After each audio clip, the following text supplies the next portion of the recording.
Oke, selamat datang. Kali ini kita bakal bongkar-bongkaran nih soal salah satu konsep paling dasar, paling fundamental yang bikin sebuah negara itu berdiri.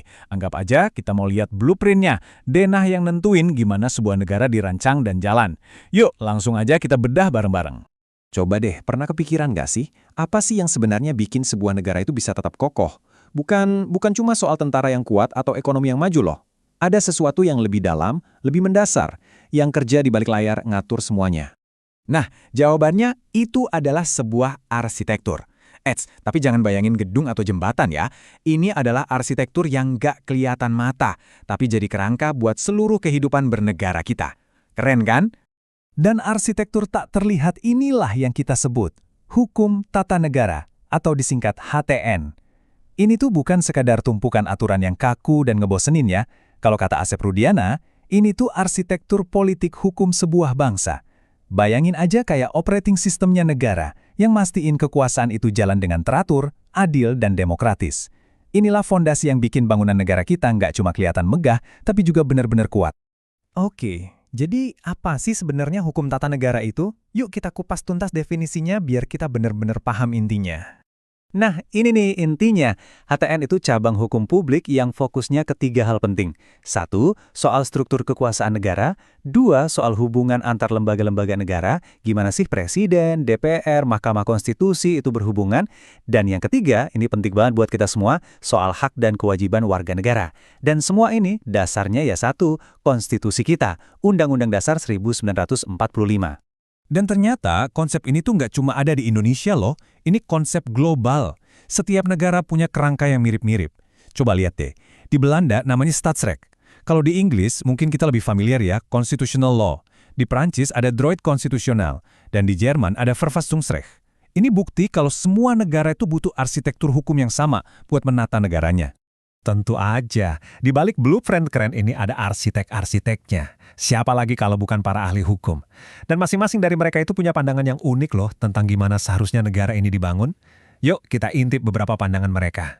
Pertama, kita punya Profesor Wirjono Projodikoro. Menurut beliau, HTN itu kayak jembatan hukum yang nyambungin kita, baik sebagai individu atau perusahaan, dengan negara. Jadi fokusnya itu ke hubungan legal antara warga sama negaranya. Terus, ada pandangan lain dari Scholten. Kalau dia ngelihatnya lebih ke dalam. Buat Scholten, HTN itu ibarat buku manual teknisnya negara.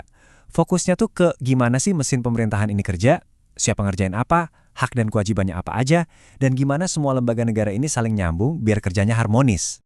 Oke, kita udah tahu nih apa itu HTN dan gimana para ahli ngelihatnya. Sekarang, waktunya kita benar-benar baca denahnya. Kira-kira apa aja sih ruangan-ruangan utama dalam arsitektur negara ini? Jadi ada 4 pilar utama. Nomor 1, bentuk negara dan sistem pemerintahan. Kalau kita, ya negara kesatuan dengan sistem presidensial.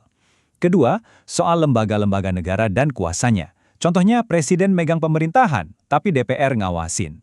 Ketiga, jelas konstitusi sebagai aturan main tertinggi, UUD 1945. Nah, yang keempat ini soal kita nih, posisi kita di dalam denah itu. Hak dan kewajiban sebagai warga negara.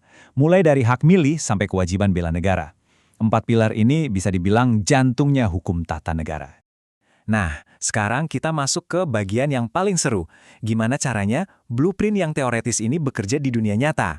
Di dunia politik yang, ya kita tahu sendiri kan, penuh dinamika. Disinilah HTN berperan sebagai kompas di tengah lautan politik yang kadang bergelombang. Banyak nih yang sering ketukar antara HTN sama ilmu politik. Padahal bedanya simpel banget kok. Gini deh, HTN itu yang bikin aturan mainnya. Misalnya dia yang nentuin syarat jadi presiden atau gimana pemilu harus diadain. Nah, kalau ilmu politik itu yang mempelajari cara mainnya.